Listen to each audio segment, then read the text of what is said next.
Hello, I'm Kevin Eccles, Mayor of the Municipality of West Grey, and welcome to Showcase West Grey. As you can see today, this isn't just something that is new. We're looking at my jousting, Sir Robert of Kettleworth. Rob Combe from just outside of Durham competes in medieval jousting, as by this little helmet and the attire that Rob has on today. Welcome today, Rob. It's a pleasure to have you here. It's my pleasure, Kevin. My pleasure to be here.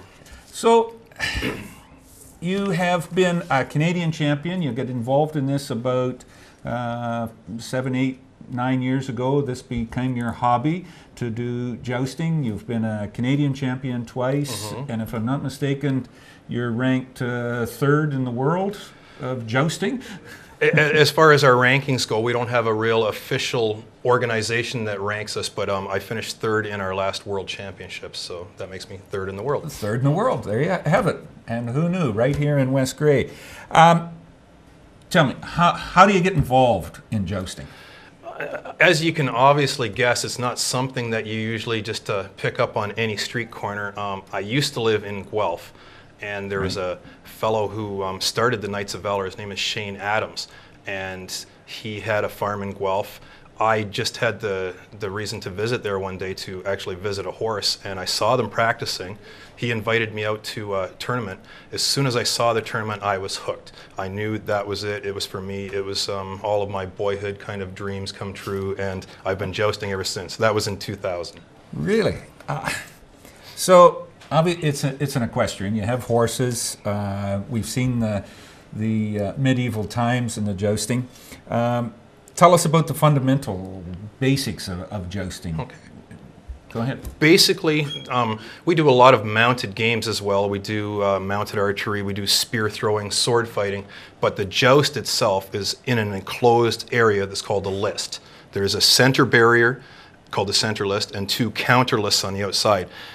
An alley going each way. A horse will come one way, a horse will go the other way. While you're at the end of the list, the squire puts the lance in your hand, you turn, you salute your opponent, he salutes you, you're both ready, you charge, and at approximately the center, you strike lance to chest on each individual.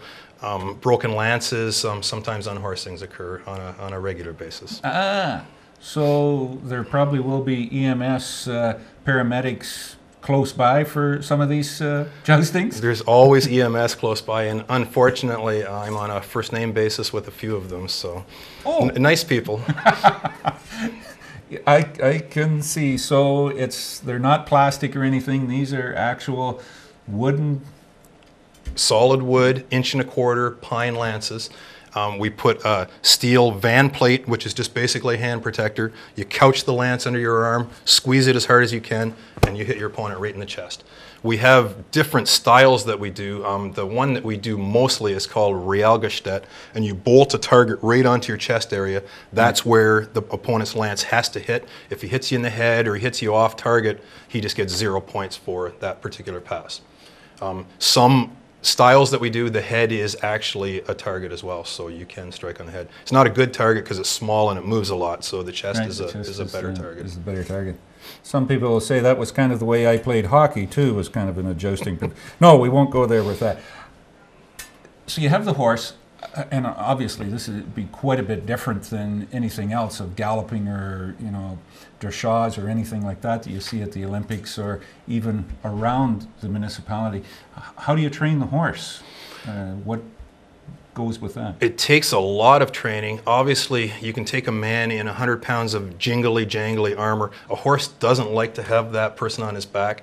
It's not natural for a horse to charge against another horse, so it's a real slow, involved process where you just build them up a little bit at a time, get them used to the noises, get them used to the close proximity and the passes, and after a training period of probably 6 months, the horse has come to love it. And my horse is bored to tears right now because it's winter time. He hasn't had a chance to do anything, but he's just raring to go. We get to the end of the list and he's prancing, he's dancing, he rears up and he charges like a racehorse. Like a fiend. What breed of horses are you using? We use pretty much exclusively drafts. I have a Belgian. Lots of my friends have Percherons, Clydesdales. I'm about 240 pounds. My armor is another 125 pounds, so you need a big, strong horse that can take you through a series of passes all day long in the hot sun, and the draft horses are the horses of choice.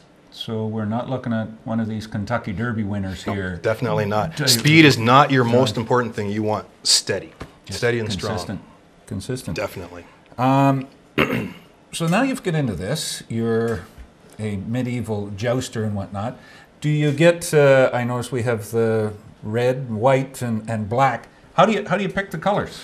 There is real no set thing that you have to go by, but what I did was I looked up in a book in the library called Burke's General Armory. I looked up my last name and I found a fellow named Rob Combe from the 1400s, and this is his exact coat of arms. It's 3 lions.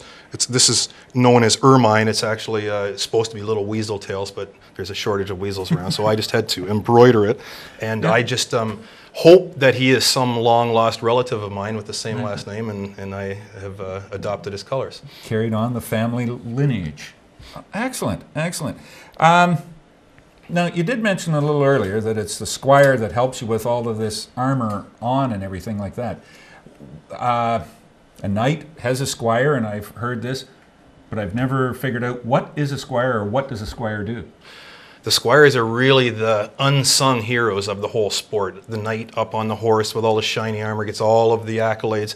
Meanwhile, when you have this helmet on, you can see there's only a 1/4-inch eye slot, ocularium. We can't see our hands in front of our face. The Squire has to talk to us. He has to hand us things. They have to tell us what's going on, and they also have to help us get dressed and undressed. When we're totally in the suit of armor, I can see straight ahead. I can see my horse's ears, but I can't see anything down below that. So the Squire obviously is your ears and eyes. Your ears and eyes, and they have to be your brain half the time too, because we tend to get a little excited sometimes when we're out there. So the competition, the emotions run high. The adrenaline kicks in. Speaking of those competitions and whatnot, where are the tournaments held, or are we going to have one here in West Grey? We'd really love to get one set up here in West Grey. We do a series of small, call them dinner theater shows if you will. It's still true jousting, but to get an actual tournament going where we get an international field of competitors, we've had nights from England, Australia, France, United States, lots of nights in the United States. Yeah. To get an international tournament like that going it involves a fair bit of money, so you have to offer some prize money to make it worth the while for the guys to come up. There's a lot of money involved with lances and horse care. It probably would cost us in the neighborhood of $50,000 to put a tournament on. If there's anybody in the West Grey area who would like to do that, we can definitely get them set up. Anybody wants to be a sponsor or anything like that?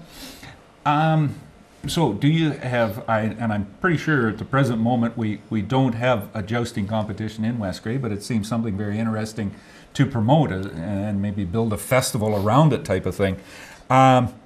And West Grey, of course, has a lot of wood out there, so we could make, maybe we could get an industry going to make lances. Get some lances.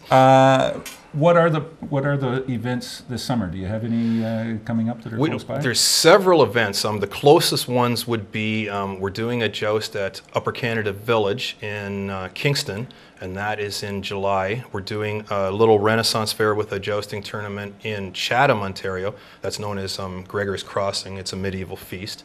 That would be the last weekend in May, the 1st of June, and then we're also doing another tournament later in the summer in August in Perth.